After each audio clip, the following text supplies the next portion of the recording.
jianbing guozi. It's a street food staple, and we've all eagerly watched the jianbing makers work their magic either early morning or late night. But before we get into it, you should know this is kind of a street food only thing here. It uses some specialized equipment, and there's a lot of technique to it, so you'd have to be sort of crazy and obsessed to make it at home.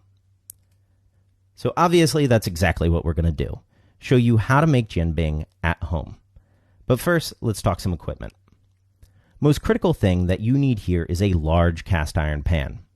You could use a paella pan, a Mexican comal, a dosa tava, really anything that's big enough and would heat evenly. Now, at home, a griddle's a little too close to the flame and could easily burn the center. So we've got to use something to raise the pan. This is a dedicated little widget for this, but you could also just double up on gas burner covers. Second most important tool, that jianbing spreader. This will help make sure that your pancake's thin and even. You could use a crepe spreader or just find a small piece of wood, drill in a hole, and insert a chopstick. Lastly, you're really going to want some sort of sharp scraper like this.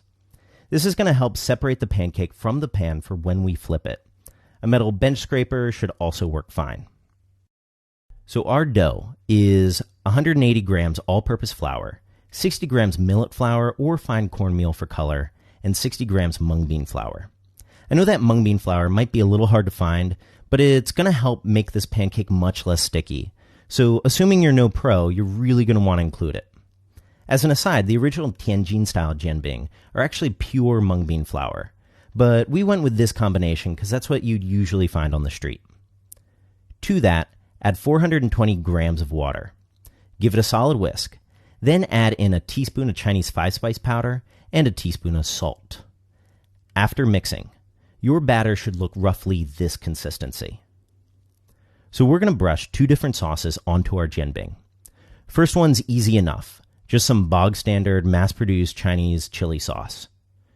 Second one's going to be a mix of 2 parts Tianmianjiang sweet bean paste, 2 parts sugar, and 1 part nanru or red fermented tofu. Give it a good stir, and now to make our jianbing. Lightly brush a tiny layer of oil onto your pan. Not too much, because we don't want the batter to fry.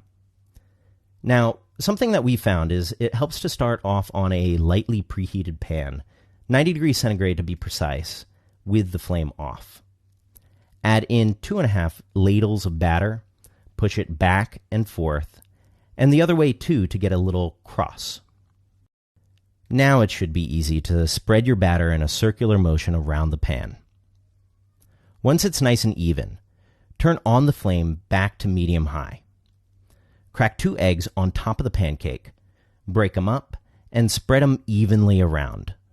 To make everything all pretty, optionally sprinkle some black sesame seeds over the pancake. And now, this has got to cook. I know street food vendors can pump these out in like a minute, but at home, over the stove's a different animal. On our setup, this takes about 5 minutes before it's ready to flip. At this stage, another thing that we like to do to help it cook evenly is up the heat to high and move the pan around a bit to get all those edges. So after about 5 minutes, your jianbing should look a little puffy and have some air bubbles. Sprinkle some cilantro on top, then begin to scrape around the edges of the pancake to separate it from the pan. Some parts might be a little tougher than others, so just be patient with it. Then, flip. Brush on your sweet bean paste mixture, then your chili sauce. Now, crack some guobie, that crispy fried dough, into your jianbing. Now, I guess I assume that you don't have some guobie, so let's do a detour real quick. To make guobie, combine 250 grams of all-purpose flour, 1 gram baking soda, 1 piece of red fermented tofu, and 5 grams of salt, mixing on speed 1 for 5 minutes. This is a pretty dry dough, so after 5 minutes it'll still be a little crumbly, so finish forming it by hand. Cover and set aside for 20 minutes to let the dough relax. Cut the dough into 4 sections, roll it out a bit to get it started, and pass that through a pasta maker on the largest setting. Then pass it through again on the second smallest setting to make a long sheet.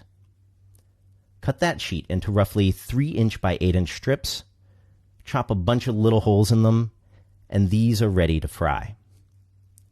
Heat some oil up to a blistering 190 degrees Celsius. Carefully lay a sheet of dough into the pot so some nice bubbles start to form. Then flip to the other side. Let that fry for about 45 seconds, flip, and ditto for the other side.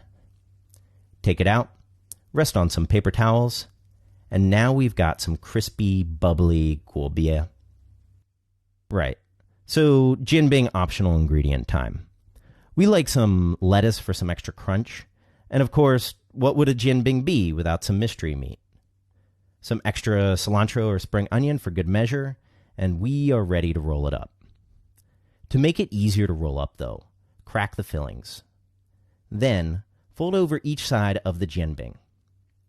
Cut down the middle, stack the two halves on top of each other, and put in a bag or wrap in a napkin. And now you have jianbing, just like you'd get on the street. The only thing that's missing is a little plastic to-go bag.